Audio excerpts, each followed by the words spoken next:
अस्सलाम वालेकुम नाजरीन, आप देख रहे हैं INN चैनल। मैं हूं शेख अहमद अली। इस न्यूज़ बुलेटिन में आइए नज़र डालते हैं दिन भर की बड़ी खबरों पर। Telangana state teachers eligibility test 2024 का शेड्यूल जारी कर दिया गया है। TET का इम्तिहान इस बार ऑनलाइन लिया जाएगा। महकमे स्कूल एजुकेशन ने बताया कि इम्तिहानात इस माह की 20 तारीख से 2 जून तक एक दिन में 2 सेशंस में होंगे। इस सिलसिले में मज़ामीन के लिहाज से इम्तिहानात की तारीखों का ऐलान कर दिया गया है।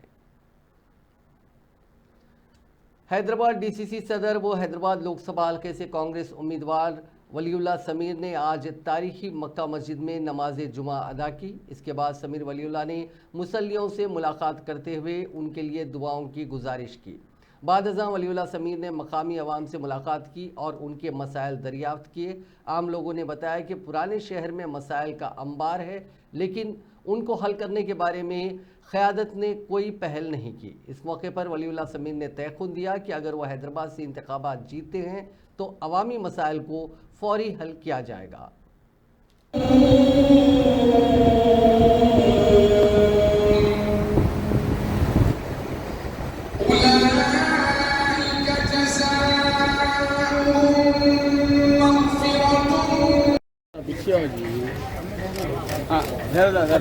आप जरा बाजूगन यहाँ आके बोलते जाओ। भाई हो तब्दीली लाने की कोशिश करिए। कांग्रेस कैंडिडेट आपके दरमियान में है और यकीनन अगर आप तरक्की चाहते हैं, अगर आप बस्तियों के अंदर बस्तियों की पसमानदगी दूर करना चाहते हैं और तो आप हमारे सैनिक भाई दोस्त मतलब भाई अक्सरियत के साथ कामयाब बनाइए। बड़ी बात से तो भाई कैंडिडेट इंशाल्लाह 5 साल तक आप वबरकातुहू।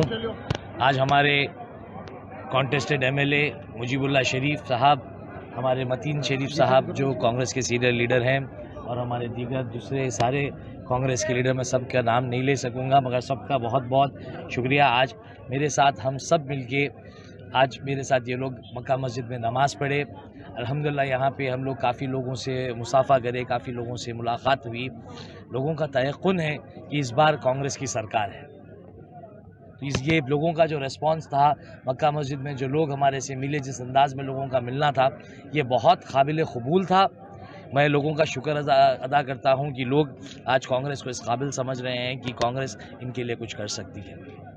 मैं वादा करता हूँ अगर कांग्रेस इक़्तिदार में यहाँ से आती है तो यहाँ के जितने मसाइल हैं, जैसे कि आज मैं यहाँ मक्का मस्जिद के सामने ठहर के ये वादा कर रहा हूँ आप लोगों से कि यहाँ के जितने मसाइल हैं, जो यहाँ के, जैसे यहाँ पे अच्छे स्कूल्स नहीं हैं, कॉलेजेस नहीं हैं, यहाँ पे अच्छे हॉस्पिटल्स नहीं हैं, यहाँ का इंफ्रास्ट्रक्चर ख़राब है, ओपन नाले हैं, लोग यहाँ जिस चीज़ को लेके परेशान हैं, इंशाल्लाह मैं वादा कर रहा हूँ अगर मैं इक़्तिदार में आ रहा हूँ तो मैं इन चीज़ों के ऊपर पहले काम कर रहा हूँ और मैं इसका आप लोगों के लिए जवाब दे रहूँगा।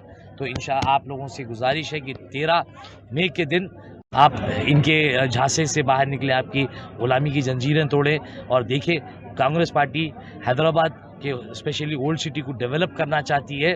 तो मेरी गुजारिश है कि 13 मई के दिन कांग्रेस के हक़ में वोट दे और कांग्रेस को कामयाब करे। कांग्रेस पार्टी एक ही वो पार्टी है जो सेक्युलर है और मुसलमानों के लिए करती। दूसरी ऐसी कौन सी पार्टी है पूरे हिंदुस्तान में, बता दीजिए, मुसलमान के बारे में सोचती? बीजेपी तो कभी मुसलमान के बारे में सोच नहीं सकती। इनफैक्ट यहाँ की जो कैंडिडेट है माधवी लता, उनकी तो ख्वाहिश है कि मुसलमानों को यहाँ से निकाल के फेंकना है। MIM खाली मुसलमान करके वोट लेते। आज तक 1985 से इक़्तिदार पे बैठे हुए, बताइए मेरे को आज हैदराबाद में कितने प्रोजेक्ट्स लेके आए, मुसलमानों के लिए क्या कर लिए? कांग्रेस एक तो ऐसी पार्टी है जो, अगर एक ही खाली मिसाल दूं मैं, 4% रिजर्वेशन जो मुसलमानों को दिए आंध्र और तेलंगाना में, आज कितने लाखों, कितने हज़ारों बच्चे आज उसका फ़ायदा उठा के इंजीनियर, डॉक्टर बने, कितनों के मुस्तकबिल बने। तो आप कैसा बोल सकते कांग्रेस कुछ नहीं करी? नहीं, ये बात बिल्कुल गलत है। क्यों नहीं दिए? हज हाउस दे दिए, आपके क्या बोलते हैं माइनॉरिटी फाइनेंस दे दिए। जहाँ जहाँ मुसलमानों को बिठा सकते थे, जिस जगह के मुसलमान फिट थे, बराबर हमारी हुकूमत दी। हाँ, एक MLC का प्रॉब्लम आ गया, वो केस हो गया, मगर अब इलेक्शन कोड आने की वजह से वो भी रुका हुआ है। जैसा इलेक्शन कोड ख़त्म होता है MLC भी बराबर मुसलमान को मिलेंगी। ये एक ही पार्टी है जो मुसलमानों के साथ हक करी। यहाँ पे आज यही देख लीजिए आप, 17 सीटों में से एक मुसलमान को दिए। हैदराबाद लोकसभा हल्के से कांग्रेस उम्मीदवार वलीउल्लाह समीर ने आज चार मीनार हल्के में तारीखी रोड शो किया। मूसा बोली से रोड शो की शुरुआत हुई और कई इलाकों का अहाता किया गया। इस मौके पर वलीउल्लाह समीर का जगह जगह वालिहाना इस्तकबाल किया गया। कांग्रेस के कई सीनियर कायदीन ने इस रोड शो में हिस्सा लिया। इस मौके पर बात करते हुए कांग्रेस के सीनियर कायद अली मस्कती ने हैदराबाद की आवाम से वलीउल्लाह समीर को कामयाब बनाने की अपील की।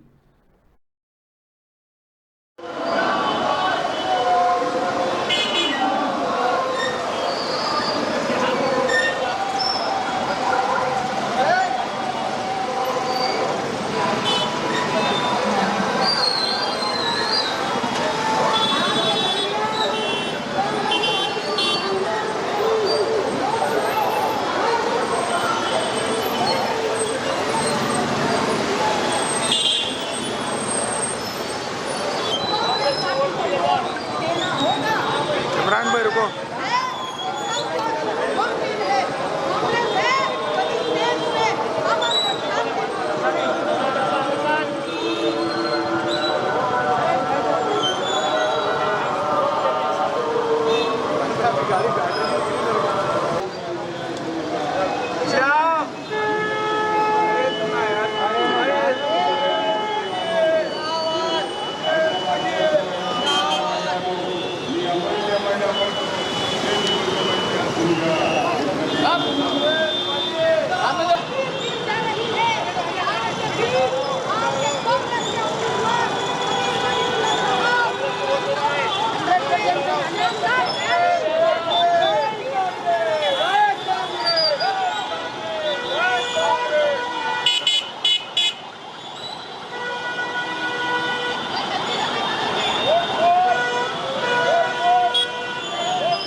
कोई आगे बोलेगा तो बोले जाए।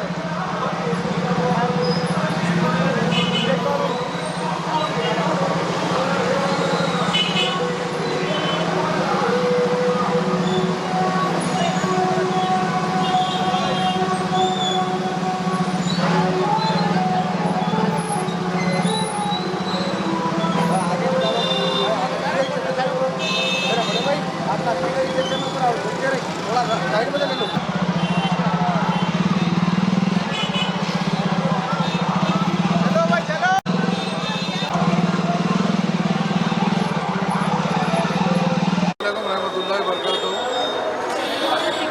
मैं तमाम हैदराबाद की आवाम से गुजारिश करना चाहता हूँ कि वो आप कांग्रेस को वोट दीजिए और तेलंगाना में भी पूरे कांग्रेस को वोट दीजिए, क्योंकि कांग्रेस को वोट देना पुराने शहर में इस बात से ज़रूरी है क्योंकि हम यहाँ पर तरक्की चाहते हैं।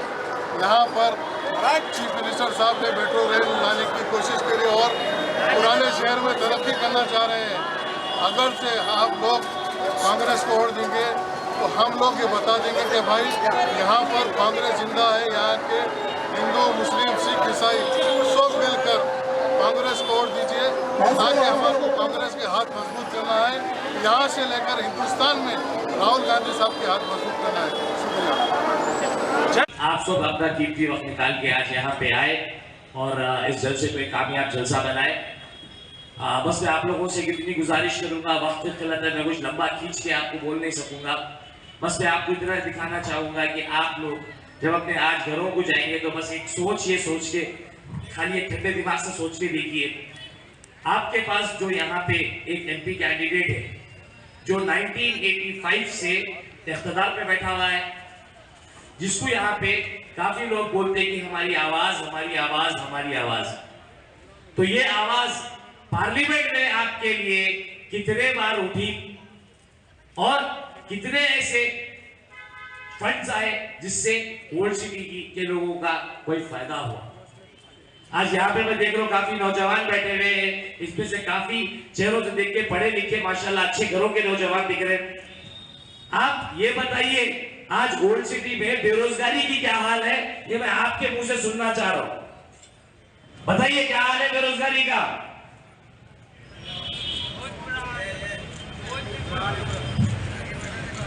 आपके वास्ते शायद 40 साल से बैठ के यहाँ पे रोजगार नहीं ला सके, जबकि ओल्ड सिटी एक ऐसी जगह है, ये टूरिस्ट प्लेस है, यहाँ पे मक्का मस्जिद है, चार मीनार है, सालारजंग म्यूजियम है, गोलकुंडा किला है, ऐसी काफी सी जगह है जो एक टूरिस्ट प्लेस है। टूरिस्ट प्लेस का मतलब ये होता कि यहाँ पे रोजगार आता, नए कंपनीज आते, लोग यहाँ पे डेवलप करते, मगर ये हमेशा कोशिश करें कि ओल्ड सिटी एक पिछले तबके का शहर रहे, ताकि यहाँ पे कोई तरीके की आवाज उठाने वाला पैदा ना हो। आपके पास अच्छे स्कूल्स नहीं है, अच्छे कॉलेजेस नहीं है, क्या है इसका रीजन?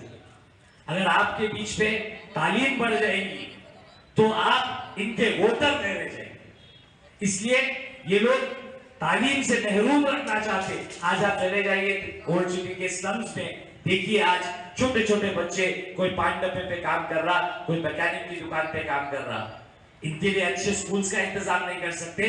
ये लोग वहां काम करने की जगह पे वो स्कूल को जाके पढ़ सकते, मगर नहीं, वो बच्चा पढ़ लिखा तो बड़े होने के बाद इनको आंख दिखाएगा, इनका वोटर नहीं रह जाएगा। पार्लियामेंट में एक हॉस्पिटल है आपका उस्मानिया हॉस्पिटल, उसकी हालत ये है, टूटे हुए पलंगा, कोई जमीन पे पड़ा हुआ है, मशीन पड़े हुए, इस्तेमाल करने वाला नहीं है। तो आज 1985 से बैठे हुए हैं, क्या एक अच्छा मल्टी स्पेशलिटी हॉस्पिटल ले लेके आ सकते थे आप लोगों के लिए?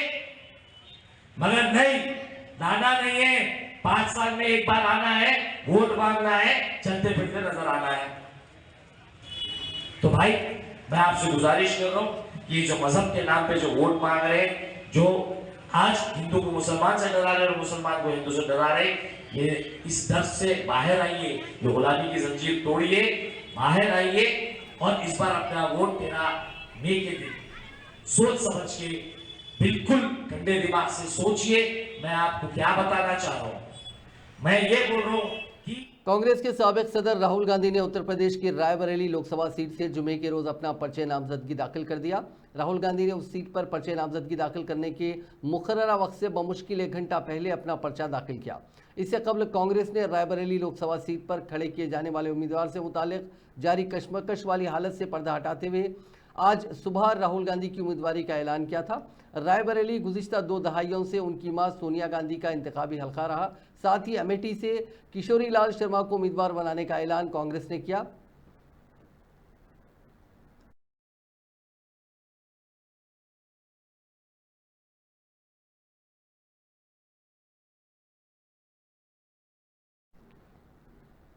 अमेठी लोकसभा सीट से कांग्रेस ने किशोरी लाल शर्मा को मैदान में उतारा है। यहां उनका मुकाबला बीजेपी की स्मृति ईरानी से होगा। शर्मा ने अमेठी से उम्मीदवार बनाए जाने पर अपना पहला रद्द-ए-अमल जाहिर करते हुए कांग्रेस पार्टी का शुक्रिया अदा किया। साफियों से बात करते हुए किशोरी लाल शर्मा ने कहा कि मैं कांग्रेस पार्टी का शुक्रगुजार हूं, जिसने इतने छोटे कारकुन को इतनी बड़ी जिम्मेदारी के काबिल समझा। मैं कांग्रेस सदर मल्लिकार्जुन खड़गे, सोनिया गांधी, राहुल गांधी और प्रियंका गांधी वाड्रा का तहे दिल से शुक्रगुजार रहूंगा। यहाँ का रंग तो जनता के हाथ में है, किसको जिताएगी किसको हराएगी। तो हम लोग मेहनत करेंगे, क्योंकि हमारा संगठन यहाँ पे पहले से काम कर रहा है और हम उसी के बल पे हम लोग यहाँ पे चुनाव लड़ेंगे और जनता के बल पे चुनाव। क्या इसका असर नहीं दिखेगा कि आखिरी समय में कांग्रेस ने यहाँ से प्रत्याशी बनाया है, तो कुछ न कुछ तो इलेक्शन पे असर दिखेगा ना इसका? नहीं, मेरे को नहीं, मेरे को नहीं लगता, क्योंकि जहाँ जनता जब मन बहुत पहले से बना लेती है, जनता 5 साल में जिस भी की कार्यकर्दगी देखती है उसके प्रति मन बना लेती है। ठीक है, इलेक्शन तो फॉर्मेलिटी है, क्योंकि आज अंतिम दिन था, आज के बाद इलेक्शन शुरू हो जाएगा।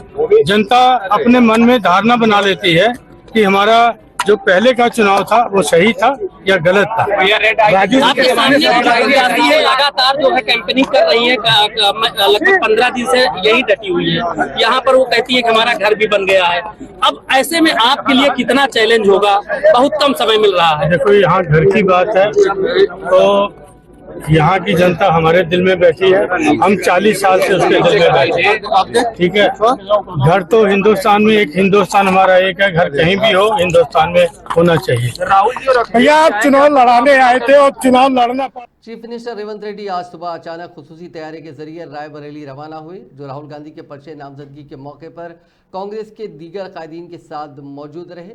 बताया जाता है कि आईसीसी ने आज सुबह राहुल गांधी को रायबरेली से पार्टी उम्मीदवार बनाया। इसके 2 घंटे बाद कुल हिंद कांग्रेस के सदर मल्लिकार्जुन खड़गे खुसूसी तैयारी के जरिए हैदराबाद के बेगमपेट एयरपोर्ट पहुंचे और चीफ मिनिस्टर रेवंत रेड्डी को साथ लेकर मल्लिकार्जुन खड़गे राहुल गांधी के पर्चे नामजदगी प्रोग्राम में शिरकत के लिए खुसूसी तैयारी में रायबरेली से रवाना हुए।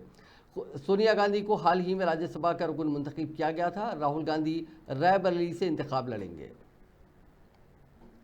तेलंगाना कांग्रेस कमेटी ने लोकसभा इंतखाबात के पेश नज़र रियासत के अवाम से 23 मुख्तलिफ वादों पर मुश्तमिल एक इंतखाबी मंशूर जारी किया। रियासती सतह के इस मंशूर को चीफ मिनिस्टर रेवंत रेड्डी जारी करने वाले थे, तहम वो अचानक राहुल गांधी के पर्चे नामजदगी प्रोग्राम में शिरकत के लिए उत्तर प्रदेश के रायबरेली रवाना हो गए, जिसकी वजह से मंशूर को तेलंगाना कांग्रेस उमूर की इंचार्ज दीपा दास मुंशी और तेलंगाना कांग्रेस के दीगर कायदीन ने गांधी भवन में जारी किया। कांग्रेस ने अपने इंतखाबी मंशूर में मरकज़ में कांग्रेस के इख्तिदार में आने पर रियासत के हर घर के लिए सोलार प्लांट कायम करने, हैदराबाद में सुप्रीम कोर्ट की खुसूसी बेंच तश्कील देने, बीजेपी हुकूमत की जानिब से मनसूख करदा हैदराबाद ITIR प्रोजेक्ट को दोबारा मंजूर करने, आंध्र प्रदेश की तंजीम जदीद कानून 2014 के मुताबिक खाजीपेट में रेलवे कोच फैक्ट्री, बैरम में स्टील प्लांट, हैदराबाद में इंडियन इंस्टीट्यूट ऑफ मैनेजमेंट का क़याम, Hyderabad Vijayawada national highway rapid railway system, कांकनी की यूनिवर्सिटी यानी माइनिंग यूनिवर्सिटी, आंध्र प्रदेश में जम करदा तेलंगाना के मंडलों को तेलंगाना में दोबारा जम करने, पालामुरू रंगारेड्डी प्रोजेक्ट को कौमी प्रोजेक्ट का दर्जा देने जैसे मुख्तलिफ वादे किए हैं।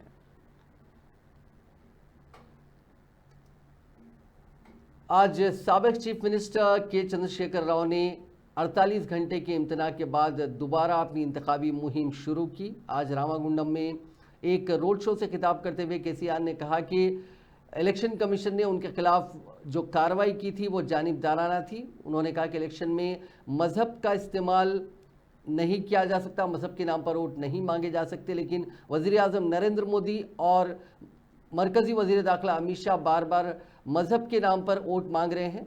दूसरी तरफ रियासत के वज़ीर आला रेवंत रेड्डी काफ़ी बदकलामी कर रहे हैं बीआरएस के कायदीन को लेकर। शिकायतों के बावजूद इनके खिलाफ कार्रवाई नहीं की गई, लेकिन जब उन्होंने हैंडलूम वर्कर्स के मसाइल का तस्करा किया तो उन पर 48 घंटे का बैन लगाया गया। ఆయనకు అన్యాక్రాంతం అయిపోయినాయి. ఉన్న ఎయిర్పోర్ట్లన్నీ కూడా అదానికే అంకితం చేసినాడు నరేంద్ర మోడీ.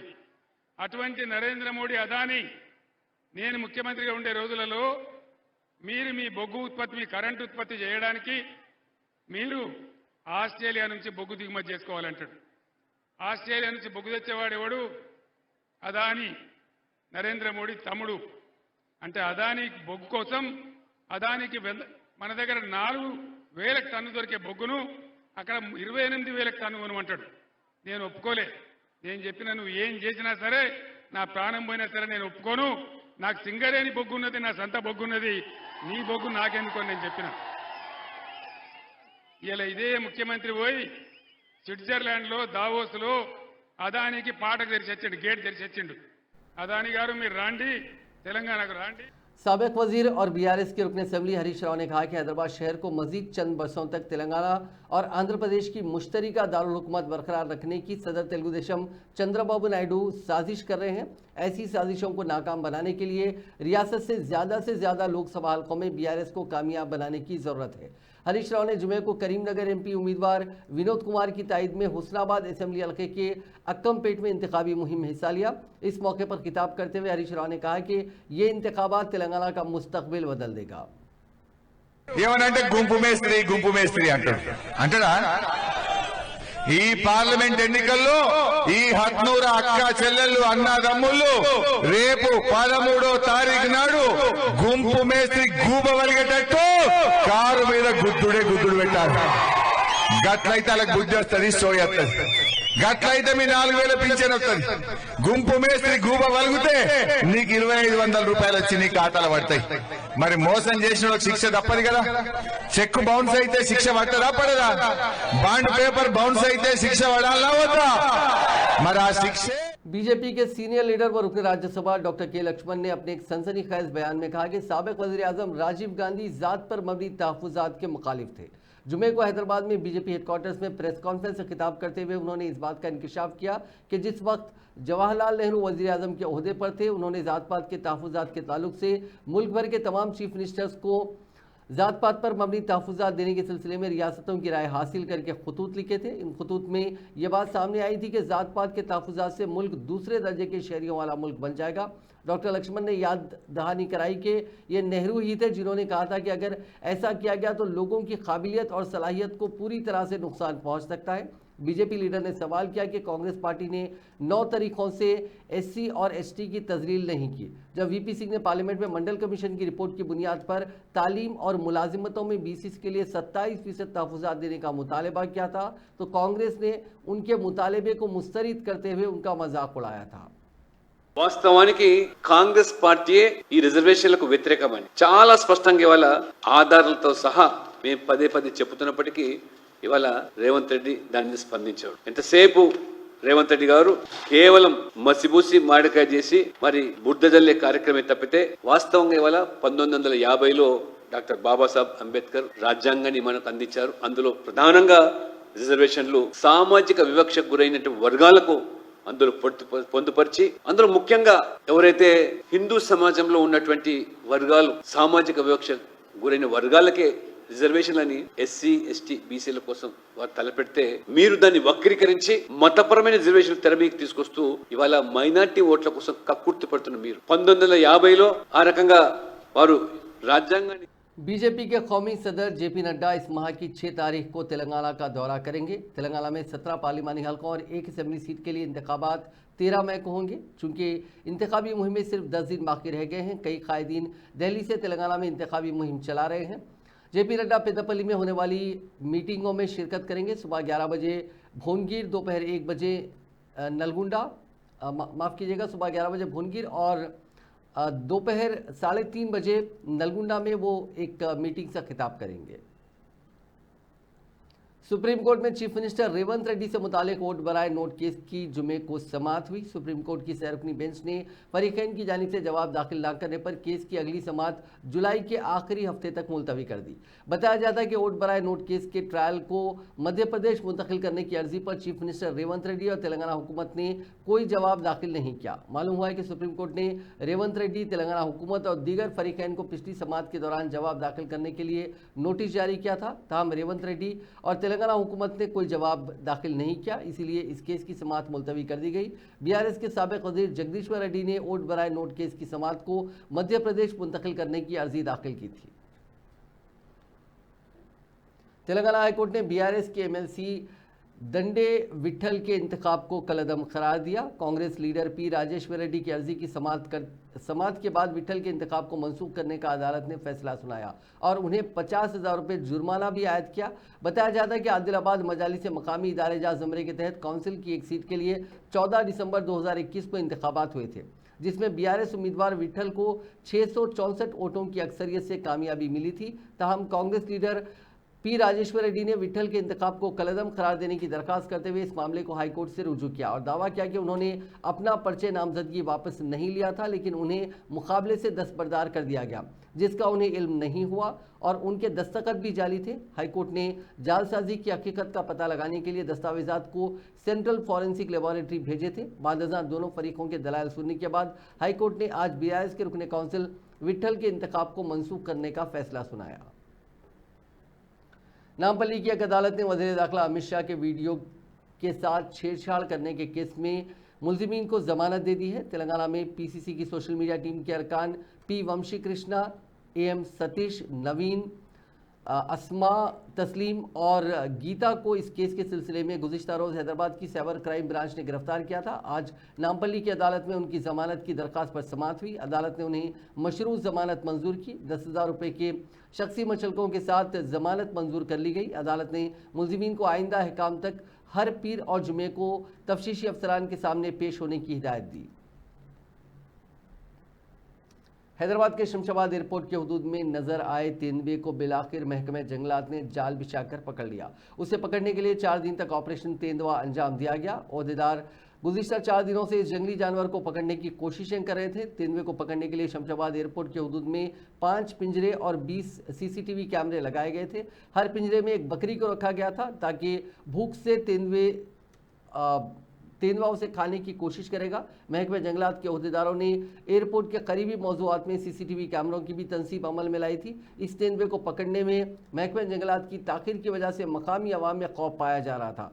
कई किसान अपने खेतों में जाने से भी खौफजदा थे। बताया जाता है कि तेंदुआ जुमेरात की रात एक पिंजरे में रखे बकरी का शिकार के दौरान फंस गया। जंगलात के ओहदेदारों ने उसे पकड़कर जू मुंतकिल कर दिया। सिलसिला जिले में महकमे आबकारी के एक सब इंस्पेक्टर की मुश्तबा हालत में मौत हो गई। जिले के एलआरडी पेट एक्साइज स्टेशन से वाबस्ता सब इंस्पेक्टर काली प्रसाद की जुमे को मुश्तबा मौत हो गई। खम्मम जिले से ताल्लुक रखने वाले प्रसाद 3 माह कबल एलआरडी पेट तबादले पर आए थे। वो एलआरडी पेट मंडल मुस्तकर में किराए के मकान में रहते थे। आज वो अपने मकान में मुर्दा हालत में पाए गए। खम्मम में मुकीम घर वालों ने उन्हें सुबह फ़ोन किया। काफ़ी देर तक फ़ोन ना उठाने पर घर वालों ने पड़ोसियों को इसकी इतला दी और पड़ोसियों ने प्रसाद के मकान पर काफ़ी देर तक दस्तक दी, लेकिन अंदर से कोई आवाज़ न आने पर पुलिस को इतला दी गई।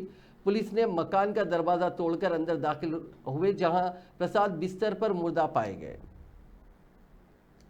चीफ सेक्रेटरी शांति कुमारी ने ओहदेदारों पर जोर दिया कि वो कारोबार करने में आसानी यानी ईज ऑफ बिजनेस के दर्जाबंदी में पहले रियासत को हासिल कामयाबी को दोहराने और इस साल सर-ए-फ़हरिस्त मकाम को बरकरार रखने की कोशिश करें। आज चीफ सेक्रेटरी ने ईज ऑफ डूइंग बिजनेस के मुद्दे पर सीनियर ओहदेदारों के साथ एक जायज़ा इजलास मुनक़िद किया। उन्होंने महकमों को हिदायत दी कि ईज़ ऑफ डूइंग बिजनेस के सिलसिले में जुलाई के आखिर तक सभी तैयारियां मुकम्मल कर लें। दिल्ली आबकारी घोटाले से मुतालिक मनी लॉन्ड्रिंग मामले में अरविंद केजरीवाल की अर्जी पर आज समाअत हुई, जिसमें केजरीवाल की तरफ से पेश वकील अभिषेक मनु सिंघवी ने अदालत के सामने कई दलीलें पेश की। इस दौरान जस्टिस संजीव खन्ना ने सिंघवी से सवाल किया कि दिल्ली में इंतखाबात कब हैं। जवाब में सिंघवी ने कहा कि दिल्ली में 25 को वोटिंग है और इसके लिए 23 मई को इंतखाबी तशहीर खत्म हो जाएगी। जस्टिस खन्ना ने दूसरा सवाल किया कि इंतखाब की तारीख का ऐलान कब हुआ। इसके जवाब में सिंघवी ने बताया कि लोकसभा इंतखाब का ऐलान 16 मार्च को हुआ था और केजरीवाल की गिरफ्तारी 21 मार्च को हुई थी। सुप्रीम कोर्ट ने ईडी की तरफ से पेश वकील के सामने केजरीवाल की गिरफ्तारी की टाइमिंग पर एक बार फिर सवाल उठाया और साथ ही पूछा कि अगर आप आबकारी पॉलिसी मामले में कलीदी मुलजिम हैं तो जब तक पार्टी के खिलाफ अदालती कार्रवाई शुरू नहीं हो जाती अरविंद केजरीवाल के खिलाफ कार्रवाई आगे बढ़ा सकते हैं। इलाहाबादी अदालत ने केजरीवाल की अर्जी को पेश नज़र रखते हुए कहा कि अगर समाज में ज़्यादा वक्त लगेगा तो हम केजरीवाल को उबूरी जमानत देने पर गौर कर सकते हैं। वज़ीर-ए-आज़म नरेंद्र मोदी ने जुमे को वेस्ट बंगाल के बर्धमान, दुर्गापुर, कृष्णानगर और बोलपुर में इंतखाबी जलसों से खिताब किया। उन्होंने अपनी तकरीर की शुरुआत जय माँ दुर्गा, जय माँ काली और हर हर महादेव जैसे नारों से की। पीएम मोदी ने अपनी तकरीर में वेस्ट बंगाल की ममता बनर्जी हुकूमत पर सख्त इल्ज़ामात लगाए। बंगाल की कल्पना हमारे पूर्वजों ने की थी। बीते अनेक दशकों में जैसी खूनी राजनीति, भ्रष्ट राजनीति यहाँ चली है। अमेरिकी यूनिवर्सिटीज़ में फ़िलिस्तीन की तायीद में तुलबा एहतजाज कर रहे हैं। पुलिस ने अब तक 2000 से ज़्यादा मुजाहिरीन को गिरफ्तार कर लिया है। जुमेरात को पुलिस ने कैलिफोर्निया यूनिवर्सिटी को मुजाहिरीन के कब्जे से आज़ाद करवाया। इस दौरान 100 से ज़्यादा तुलबा को गिरफ्तार किया गया। यूनिवर्सिटी के हैमिल्टन हॉल को मुजाहिरीन के कब्जे से छुड़वाने में पुलिस को कड़ी मशक्क़त करनी पड़ी।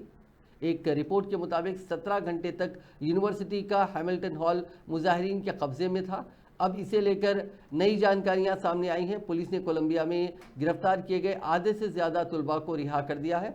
वहीं हैमिल्टन हॉल पर कब्जा करने के इल्ज़ाम में 14 तुलबा को गिरफ्तार किया गया है।